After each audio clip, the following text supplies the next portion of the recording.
please subscribe and don't forget to press the bell icon to get notified whenever we upload a new video. Rahul के मेघालय दौरे में उनकी jacket पर सियासी घमासान छिड़ गया है। बीजेपी ने राहुल की जैकेट की कीमत पर सवाल उठाते हुए तंज किया है। बीजेपी के मुताबिक राहुल ने करीब 70,000 की जैकेट पहन रखी है। बीजेपी ने राहुल की जैकेट और वैसी ही एक दूसरी जैकेट की फोटो भी ट्वीट की और बताया कि राहुल की जैकेट 70,000 की है। इस ट्वीट के जरिए बीजेपी ने राहुल गांधी के उस आरोप का जवाब दिया है जिसमें उन्होंने प्रधानमंत्री मोदी की सरकार को सूट बूट वाली सरकार बताया था। बीजेपी की मेघालय यूनिट ने मंगलवार को ट्वीट कर राहुल गांधी के जैकेट पर निशाना साधा। उसने लिखा कि तो राहुल गांधी जी व्यापक भ्रष्टाचार द्वारा मेघालय के सरकारी खजाने को चूसने के बाद ब्लैक मनी से सूट बूट की सरकार। हमारे दुखों पर गाना गाने की बजाय आप मेघालय की नकारा सरकार का रिपोर्ट कार्ड दे सकते थे। आपकी उदासीनता हमारा मजाक उड़ाती है। वहीं कांग्रेस प्रवक्ता प्रियंका चतुर्वेदी ने बीजेपी पर पलटवार करते हुए कहा कि मेघालय की जीवन शैली अलग है। क्या बीजेपी वालों को ये डर सता रहा है कि राहुल गांधी उस शैली में आसानी से घुल मिल रहे हैं? राहुल गांधी के जैकेट पर केंद्रीय मंत्री मुख्तार अब्बास नकवी ने तंज कसते हुए कहा कि राहुल को समझ में आ जाना चाहिए कि राजनीति कोई रॉक शो नहीं है।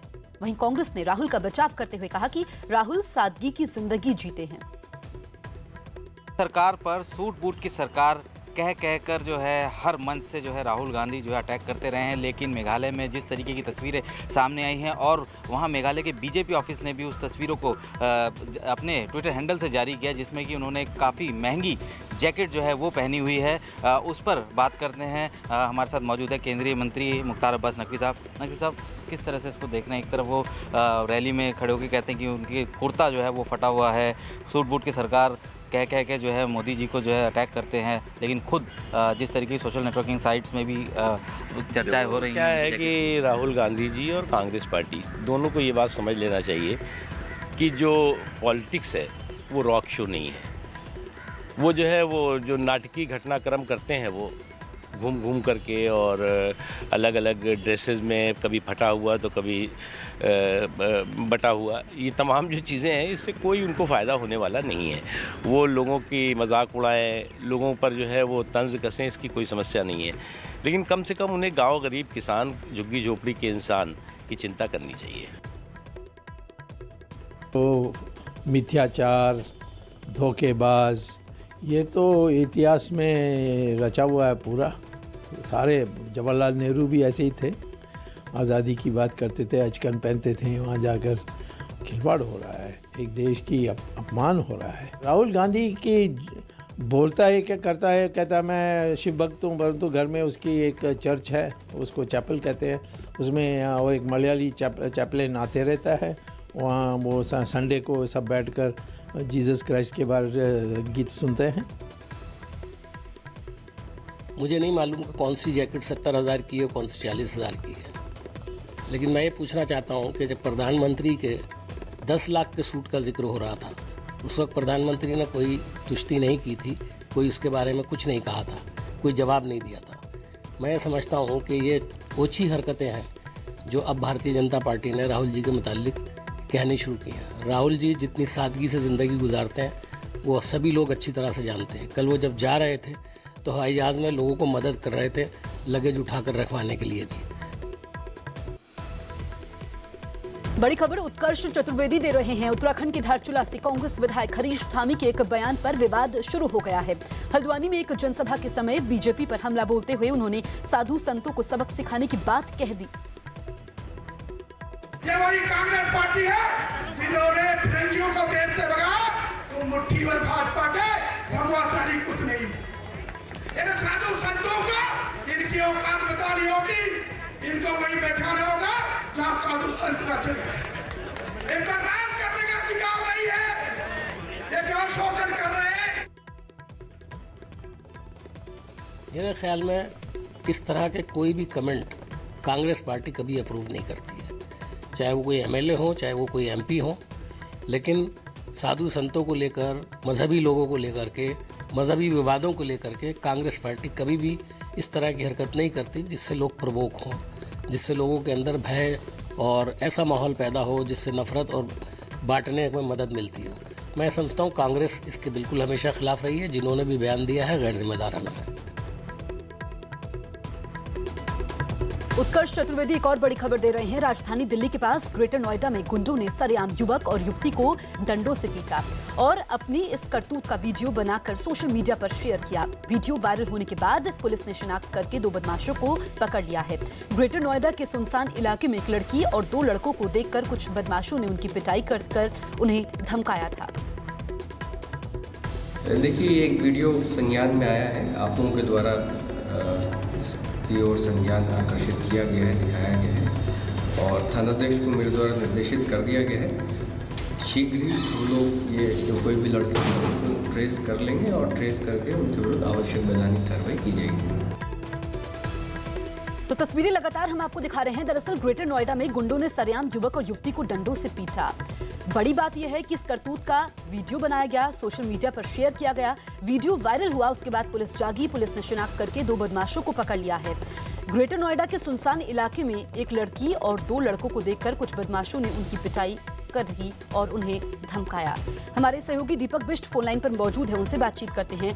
दीपक, लोगों में कानून का कोई डर नहीं है, मारपीट करते हैं, वीडियो बनाते हैं, वीडियो वायरल होता है, उसके बाद पुलिस कार्रवाई करती है। बिल्कुल, निश्चित तौर पर काफी गंभीर मामला है क्योंकि पुलिस ने हालांकि शुरुआती तौर में जब ये 1 जनवरी का ये वीडियो बनाया हुआ है, क्योंकि 3 लोग जिनमें एक युवती थी और 2 युवक थे, ये लोग घूमने के लिए एक जगह विसरक के पास में थे और बताया जा रहा है जो लोग दबंग थे उन लोगों ने मारपीट की थी और एक जो आरोपी था उसने ये बताया था कि उसकी जो इलाका है, उसकी जमीन है जो वहीं पर उन लोगों को देखा था, इसकी वजह से उन लोगों के साथ मारपीट की। लेकिन मामला हालांकि उलट था, पुलिस के पास कोई शिकायत नहीं आई थी क्योंकि वीडियो इन्होंने मारपीट का बनाया था, लड़कों की खूब पिटाई की गई थी, डंडे से पीट रहे हैं और उसके बाद इन लोगों ने वहां से जाने में भलाई समझी। लेकिन पुलिस को कोई शिकायत नहीं थी, जिसकी वजह से पुलिस के पास ये मामला नहीं था। अब जब वीडियो वायरल हुआ है तो पुलिस ने मामले की जांच करने के बाद मामला दर्ज कर 2 आरोपियों को इसमें गिरफ्तार किया है और जिनका नाम सोनू और अनुज है। लेकिन अभी पुलिस का ये कहना है कि इनसे पूछताछ की जा रही है क्योंकि जो मामला है काफी गंभीर है और इस तरह से वायरल वीडियो करने के बाद ये मामला जो है सामने आया था। दीपक, आपका तमाम जानकारी के लिए बहुत बहुत शुक्रिया। बड़ी खबर जनक दबे दे रहे हैं। गुजरात के राजकोट में गोदाम में आग लगने के बाद मूंगफली की 2 लाख बोरियां आग में जलकर राख हो गई।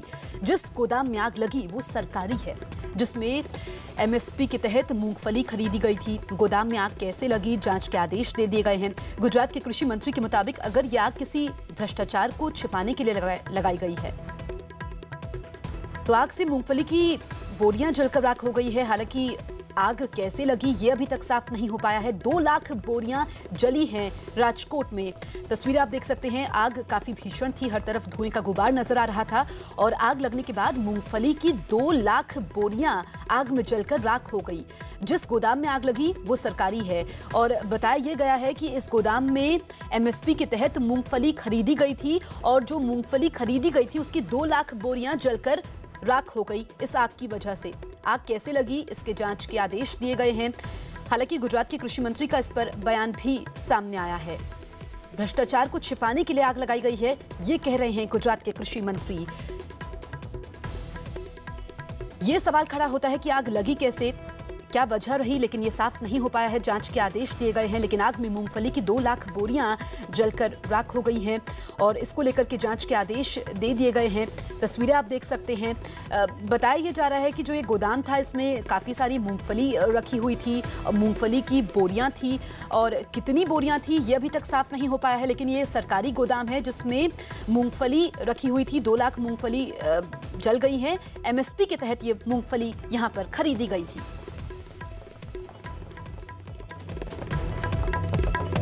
उत्कर्ष चतुर्वेदी बड़ी खबर दे रहे हैं। यूपी के शामली में पिछले 12 घंटों में पुलिस और बदमाशों के बीच में जबरदस्त मुठभेड़ हुई है। इस मुठभेड़ में पुलिस ने लूट कर भाग रहे 3 बदमाशों को गिरफ्तार किया है। मुठभेड़ के समय 2 बदमाशों के पैर में गोली लगी है, जबकि एक अन्य साथी को पुलिस ने गिरफ्तार कर लिया है। पुलिस ने आरोपी के पास से भारी मात्रा में हथियार और एक कार बरामद की है। पुलिस को सूचना मिली थी कि कार सवार 3 लुटेरे मेरठ जिले में लूट की घटना को अंजाम देने के बाद शामली की ओर भागे हैं। पुलिस ने बदमाशों की घेराबंदी करते हुए रोकने का प्रयास किया तो बदमाश पुलिस पर फायरिंग करते हुए भागने लगे, लेकिन पुलिस ने बदमाशों पर जवाबी फायरिंग की जिसमें 2 बदमाशों के पैर में गोली लगी, जबकि उनका एक साथी गिरफ्तार किया गया है।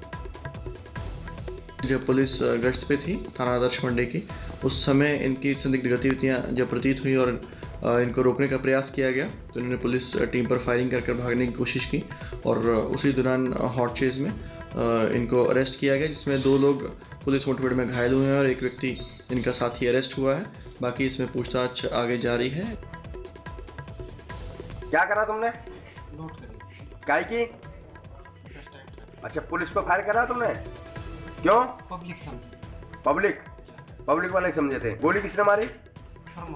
अच्छा, गोली चलाई फरमान में। तुम्हारी क्या मजबूरी थी जो तुम उसके साथ गए? पैसे के लिए? किस लिए? पैसा मिल जाता था। पैसे का लालच। चलिए बढ़ते हैं आगे और रुक करते हैं अगली खबर का। बात करते हैं हम यूपी के बुलंदशहर की। यूपी के बुलंदशहर में 2 दिन पहले गहनों के कारोबारी से 5 लाख रुपए की लूट के 2 आरोपियों को पुलिस ने गिरफ्तार कर लिया है। करीब 1 घंटे तक चली इस मुठभेड़ में एक बदमाश के पैर में गोली लगी है, जबकि एक पुलिसकर्मी भी घायल हो गया। पुलिस के मुताबिक गिरफ्तार बदमाश 20,000 रुपए का इनामी है। साथ ही एक बदमाश अंधेरे का फायदा उठाकर फरार हो गया। तो बुलंदशहर में मुठभेड़ में एक पुलिसकर्मी घायल हुआ है। लूट के आरोपियों से ये मुठभेड़ हुई है। यूपी में अपराधियों के खिलाफ ताबड़तोड़ मुठभेड़ों का सिलसिला जारी है। 2 तस्वीरें आपके सामने हैं। पहली तस्वीर यूपी के शामली की है, जहां 3 बदमाश गिरफ्तार हुए। वहीं दूसरी तस्वीर यूपी के बुलंदशहर की है, जहां भी लूट के आरोपियों से मुठभेड़ हुई है। फोन लाइन पर मौजूद है हमारे सहयोगी उत्कर्ष, उनसे बातचीत करते हैं। उत्कर्ष, लगातार मुठभेड़ों का सिलसिला जारी है, तो क्या ये रूटीन मुठभेड़ थे? क्योंकि जिस तरीके से पुलिस ने लगातार एनकाउंटर्स कर रही है पिछले कुछ दिनों में, अगर देखा जाए। बिल्कुल, देखिए लगातार जिस तरीके से पुलिस की कार्यशैली बदली उत्तर प्रदेश में, ये उसी का एक उदाहरण है। साफ तौर पर पुलिस को जानकारी मिली थी, जहां तक बुलंदशहर की घटना की बात है, कि जो लूट में शामिल अपराधी थे वो किसी और ऐसी ही वारदात को अंजाम देने के लिए जा रहे हैं। एक ही बाइक पर तीनों आरोपी सवार थे। पुलिस ने उनको पकड़ने के लिए दबिश दी और साथ ही साथ नाकेबंदी की, लेकिन पुलिस पार्टी को देखकर वो तीनों वहां से भागने लगे। और उसके बाद जब पुलिस ने उनको रोकने की कोशिश की तो उन लोगों ने पुलिस के ऊपर हमला किया, जिसमें पुलिसकर्मी घायल हुआ। और उसके बाद पुलिस ने जब जवाबी फायरिंग की तो उसमें एक बदमाश के पैर में गोली लगी, जिसके कारण जो बाइक जो लोग चला रहे थे वो वहां से बाइक छोड़कर भागने की कोशिश की। इस कोशिश में 2 बदमाश पकड़े गए, लेकिन एक और जो बदमाश था वो भी 20,000 का इनामी था, वो भागने में सफल रहा है। और उसकी धरपकड़ के लिए फिलहाल सर्च ऑपरेशन बुलंदशहर पुलिस चला रही है। लेकिन कहीं ना कहीं जो आपने पूछा कि जो एनकाउंटर पॉलिसी है, कहीं ना कहीं देखने को मिल रहा है कि उसी का उदाहरण है कि प्रदेश में अमूमन हर दिन एक एनकाउंटर हो रहा है और पुलिस अब अपराधियों को पकड़ने के लिए दबिश देने और गोली चलाने से गुरेज नहीं कर रही है। बिल्कुल उत्कर्ष, आपका इस तमाम जानकारी के लिए बहुत बहुत शुक्रिया।